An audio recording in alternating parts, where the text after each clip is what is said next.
Kwenye maisha siku zote ukiona mtu ameanguka, labda biashara yake imefeli, labda ndoa yake imefeli, labda kazi yake imefeli, hajafanikiwa kazini au amefukuzwa, labda kampuni imekufa.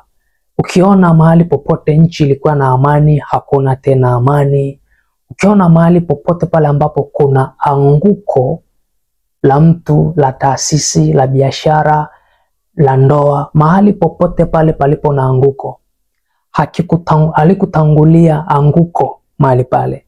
Mahali popote palipo na anguko, kinachotangulia ni kiburi. Biblia inasema Mungu huwapinga wenye kiburi, bali wanyenyekevu Biblia inasema Mungu huwapa neema. Mahali popote pale palipo na anguko la mtu, kinachotangulia ni kiburi. Ukitaka kugundua ya kwamba mtu fulani anaelekea kwenye anguko, ndoa fulani inaelekea kuanguka, biashara fulani inaelekea kuanguka, utagundua kwa kuangalia kiwango cha kiburi kilichoinuka ndani ya mtu. Siku zote kiburi ni anguko la hatima.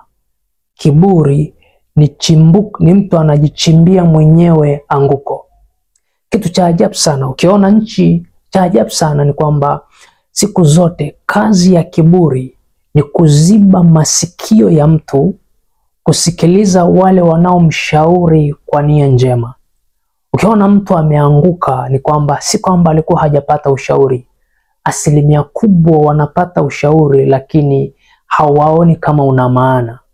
Kiburi kina kawaida ya kuziba masikio ya mtu. Na kwa hiyo mtu akiwa na kiburi maana yake ni kwamba hawezi akamsikiliza mtu anayemshauri kwa nia nzuri. Viongozi wakiwa na kiburi hawezi wakasikiliza wananchi. Wananchi wakiwa na kiburi hawezi wakasikiliza viongozi. Mke au mume akiwa na kiburi hawezi akamsikiliza mwenzake. Kiburi kinazuia wazazi kusikiliza watoto. Kiburi kinazuia watoto kusikiliza wazazi. Kiburi kinainua anguko la mtu. Biblia inatuambia ya kwamba Mungu mwenyewe anawapinga wenye kiburi, lakini anawainua wanyenyekevu. Mtu yoyote mwenye kiburi anaelekea kwenye anguko. Ukiona kina kiwango fulani cha kiburi kimeanza kuinuka ndani yako, kumbuka ya kwamba upo karibu kuanguka. Siku zote kwenye maisha ni kwamba Mungu mwenyewe anapinga wenye kiburi. Mtu mwenye kiburi hapingwi na shetani. Mtu mwenye kiburi hajipingi mwenyewe. Mtu mwenye kiburi anapingwa na Mungu. Na sina uhakika kwenye maisha yetu kama kuliwahi kutokea mtu ambaye amewahi kushindana na Mungu akashinda. Sina uhakika. Na hata tokea mtu wa namna hiyo katika haya maisha. Kwa hiyo mtu wa Mungu, siku zote unapoona kiwango cha kiburi kinainuka ndani yako, kuwa makini, kwa sababu inawezekana shetani ana-activate kiburi ndani yako ili ushindane na Mungu. Kwa hiyo shetani akitaka uanguke kwenye haya maisha, anachofanya nini?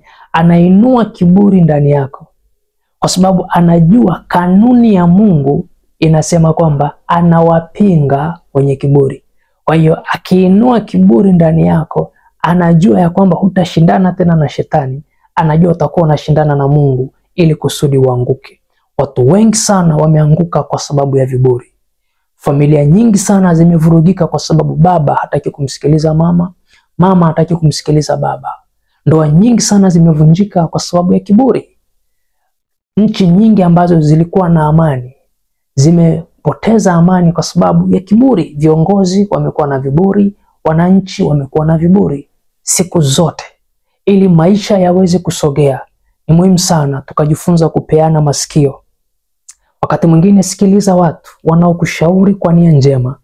Fanyia kazi kile unachoshauriwa, kwa sababu wakati mwingine shetani anaziba sikio lako ili kusudi uanze kushindana na Mungu uweze kuanguka. Mungu akusaidie. Mungu akupe neema uweze kutambua nyakati tulizonazo. Nyakati hizo zitakusaidia uweze kufahamu ya kwamba hali hii inanipeleka kwenye anguko. hali hii inanipeleka mahali pabaya. Kumbuka siku zote Mungu anapinga wenye kiburi, lakini wale ambao ni wanyenyekevu. Na kitu cha ajabu sana kuhusu unyenyekevu, unyenyekevu sio kupiga magoti. Unyenyekevu sio kuongea huko unacheka. Unyenyekevu sio kuongea huko unalia. Unyenyekevu ni hali ya moyo ambayo inakupa nafasi ya kusikiliza wengine hata kama wanachokuambia ukifurahi. Unyenyekevu ni kukubali kutoka ndani ya moyo ya kwamba niko tayari kukusikiliza, nakupa masikio yangu, nakupa na moyo wangu, uniambie kile ambacho unakihitaji.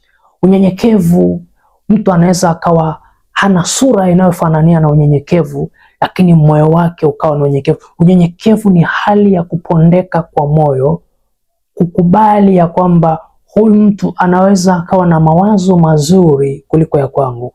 Huyu mtu anaweza akawa na mchango mkubwa kwenye maisha yangu kuliko ninavyofikiri.